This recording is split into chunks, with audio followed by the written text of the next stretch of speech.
Hello and good day. My name is Quinn Avery, reporting for SL Aviation News. This planet of Second Life has roughly 140 times more surface area than that of the Earth. Its real-life equivalent would be nearly the size of Neptune. And all across the face of this vast and open grid, the mappers of SL have looked high and low, near and far, and have brazened frostbite, heat stroke, thirst, sharks, scurvy, getting shot at, high risk of falling from dizzying heights, decompression illness, pirate cannonballs, to hunt down and manually ferret out approximately 350 places to and fly a plane. Currently, in this world as we understand it, there are about 224 airports, approximately 22 military bases, 3 heliports, 22 exclusive search and rescue stations, 39 harbor, seaport, airport situations, 9 exclusive harbors, 3 plane racetracks, 1 helicopter racetrack, 2 exclusive dirigible terminals, 2 flyable ground-level spaceports, and 0 new airports underwater. However, I find it totally fascinating the amount of residual land that has grown in the last 10 years. And I would like to express gratitude to harbor masters, airport managers, estate owners in Second Life that, as a collective, have made choices with their land to spearhead this trend.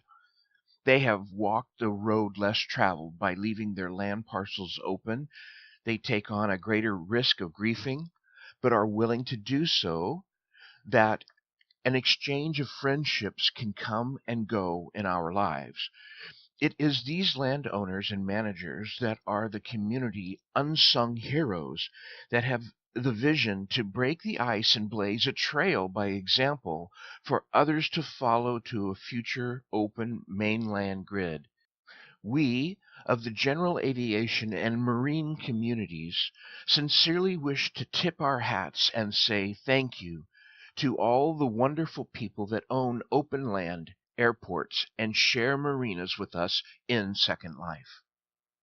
One such timeless location is the charming little airport and marina at Ackenfar, along the Blake Sea.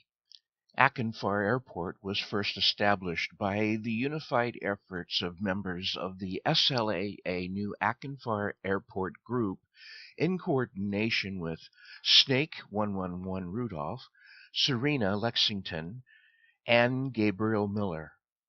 Ackenfar Airport has an ICAO code of SLAA and is a privately owned, small civil aviation airport and small marina located along the rocky shoreline of eastern Nautilus that is open to the general aviation and marine communities with a 30-minute auto return.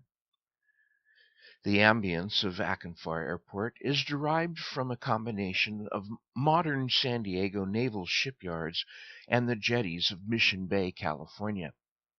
By having SL military surplus hardware airlifted into Ackenfar, the managers have had fun creating an inspiring, uniquely beautiful, rustic-looking 90-year-old airport as it would be seen weathering away in the salt air today. Being a harbor island, it is subjected to high tides and gale-forced winds at times, which throw sand up onto the runway. A review of the highlights on the outdoor weather cam show a sampling of weather that can be encountered here. In general, Ackenfar enjoys a Mediterranean climate that is subject to tropical storms during the summer with mild but chilly rainy winters.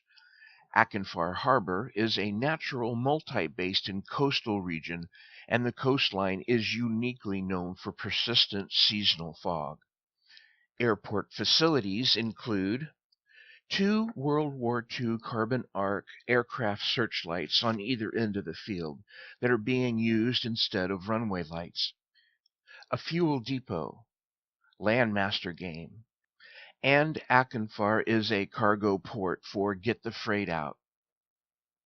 Ackenfar is a place that time forgot. There is a compacted seaplane ramp along the northern shore, just behind the Ackenfar jetty. On the southern end of the airstrip is Cafe Marina. This is a Cuban coffee shop for you to meet up with friends before heading out on a trip. And do try the exquisite gourmet food truck menu, just to say you've tried it once. Ackenfar is an uncontrolled airstrip, meaning the radio tower is often unmanned. It is a single runway with a north-south approach that has no runway numbers. On the southern threshold are a set of installed 10-meter approach lights to help welcome guests into Ackenfar. The runway pavement is made up of a composite of durable marine cement and locally acquired recycled blocks that would have gone into the local landfill. The runway skirting is marked with a running set of flashing edge lights that are mostly obscured by piles of drifting sand accumulating on the property by wind and wave action since the last big typhoon in 2008.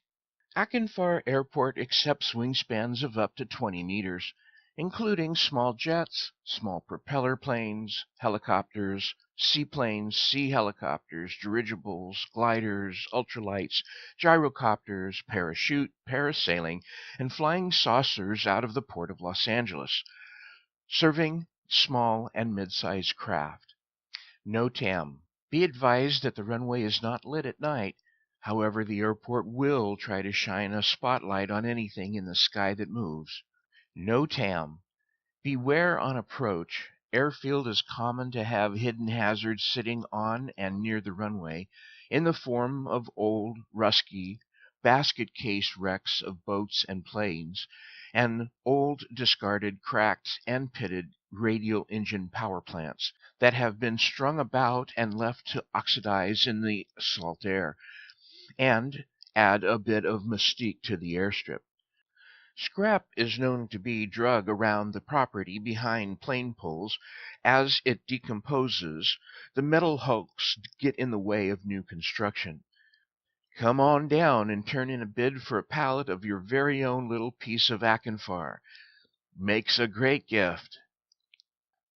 The delightful Ackenfar Marina itself is a shallow dog-hole port named by schooner sailors for having only enough room to turn their boats around in as a dog has in a hole.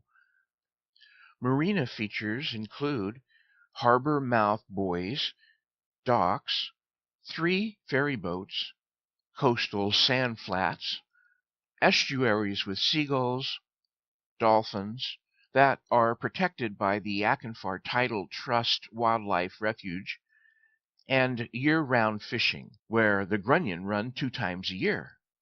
These are the local NAVCOM frequencies in the area. At present, Ackenfar Port has several small buildings set up on small outcroppings and is split into 2 main areas, the airport marina and the S&R station. The Ackenfar Port Authority has authorized the building up of maritime search and rescue infrastructure in the region, and the operations commenced under contract with Serums UK. The owner-operator is Sophie Redwood, CEO of Serums UK, who has credentials longer than my foreleg. Serums UK stands for Search and Rescue Emergency Medical Services United Kingdom. The Ackenfar Serums UK station is also home to a regional state-of-the-art, full-featured, modern medical care hospital that so far has saved a great many avatars' lives in SL. Facilities include elevated emergency hospital helipad, hyperbaric chamber, CAT scan, X-ray machine to help reset broken and deformed avatars, urgent care, critical care, surgery, with beds enough for 3 pre-deceased survivors. And from the credentials on the wall, your avatar will be in good hands and on the road to recovery in no time. Just for the record, this hospital has never had a post-deceased survivor, so it continues to enjoy an outstanding track record. I bet they could even do veterinary in a pinch. Well, that's it for this edition. I'm Quinn Avery, signing off for SL Aviation News, and we'll be leaving the lights on for you.